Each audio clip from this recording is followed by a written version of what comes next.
Harley Scorcher tyres. Let's get them done. RevelatorAlf.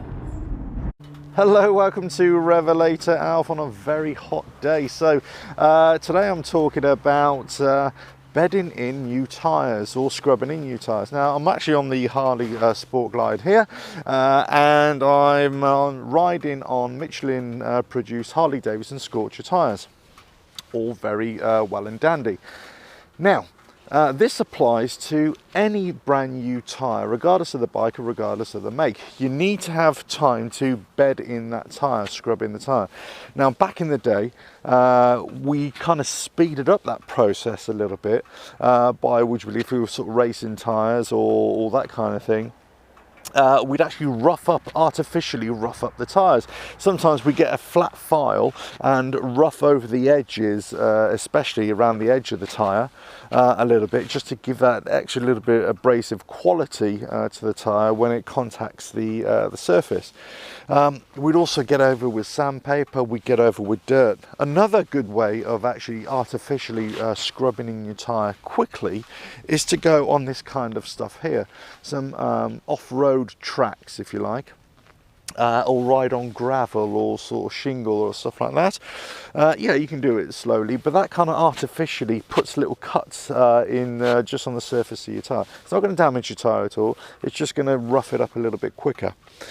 Now, the thing is, with a brand new tyre, although they are a lot better than they used to be, that is for sure, you don't have to be so cautious, but you still have to go a little bit cautiously on brand new tyres.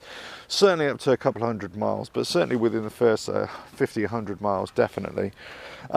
And you know, if you don't want to go to all those extremes, which I'm not suggesting you do, by the way, you can just ride normally on the road and just gradually bed them in. You know, don't try and lean the bike over too quickly. Don't try and, you know, be too abrasive with it, you know, under braking, under acceleration either. Gradually build it up, and as you're starting to put miles on that tyre, what's going to happen is not only are you going to get the rolling contact wear on the tyre and scrubbing on the tyre, but also you're going to get road debris, which is actually going to hit the tyre as well, and that's going to help to scrub it up a little bit.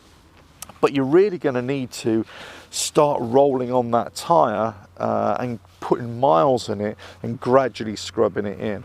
And then you're going to have to watch what kind of temperatures you're doing it in, because in a cold tyre, cold temperatures, they're not going to perform as well. And all tyres are kind of middle of the road tyres, unless you get wet specific tyres, or if you get slick tyres, you know, for racing application in, you know, hot weather, where they become really sticky. You know, so it really depends, but most road tyres are kind of intermediate tyres, and obviously you get lots of different types of tyres, and some perform better than others, and you can do all that kind of research yourself. But however, in general terms, you know, just by gradually scrubbing in the tyres, breaking in those tyres, you know, putting the tyre in different loads, different riding configurations, in the bends, under braking, acceleration, will help to bed it in. But it's going to take 200 or 300 miles. But even then, let's say if you haven't gone on a particular edge of the tyre, then you want to be careful the first few times as well. Try and do it in dry conditions. Try and do it after the tyres have been heated up a little bit, and that will give you the best possible chance and the best possible traction on a new area or a virgin area of the tyre as well. Anyway, hope this helps. Certainly not suggesting you get a file out and start scrubbing your tyres like we used to back in the day, or getting over it with sandpaper, all that kind of stuff. That kind of stuff still goes on in sort of you know, amateur racing and everything like that, but certainly, you know, you don't need to do that for the road. I'm just saying what we used to do back, you know, 30 years ago. But say, just let your tyres gradually wear in and gradually impose greater demands on them, and that's the best way to wear in your tyres, or scrub your tyres. Right, anyway, I must get on this bike and ride a little bit more under this searing heat. Right, catch you on the next video, whenever that is. Subscribe, like, share, all that kind of good stuff. Check out the website. Leave loads of comments below. Let me know what you think about wearing in your tyres and what you think the best practice is. Whether you agree with me or disagree with me, let us know. Right, catch you on the next video, whenever that is. Ta-da now. Revelator. RevelatorAlf.